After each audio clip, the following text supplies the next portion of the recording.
Hey guys, and welcome back to another video.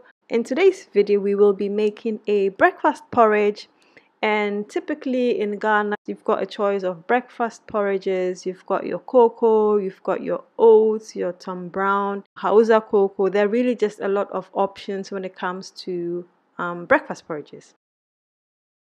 Now I'd milled some brown rice flour, and I've been experimenting with this flour, and so I decided to make this brown rice breakfast porridge. All we want to do is mix our rice flour with some water. You can also do this using a milk.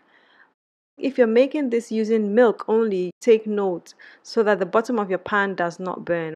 So all you're going to do is mix that with some water and then bring it to a boil until it's cooked. If you want the full recipe, you can find it on gingerandseasalt.com so you can see for how long you need to cook it. If you did use water, you can put your milk in there towards the end and then stir it together. You can also add your milk after you're done, like you usually would with any other kind of porridge. So that's all done. I think it has a beautiful color, and just to make this look a bit nice, I put some beautiful things on there.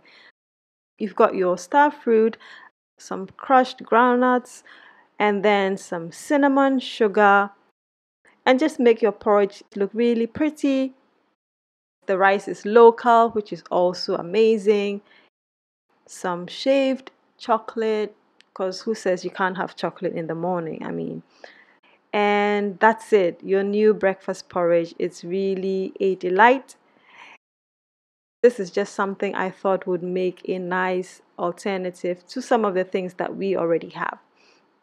I also added some bananas, and that is about it. I hope that you enjoyed this video, and I will see you next time.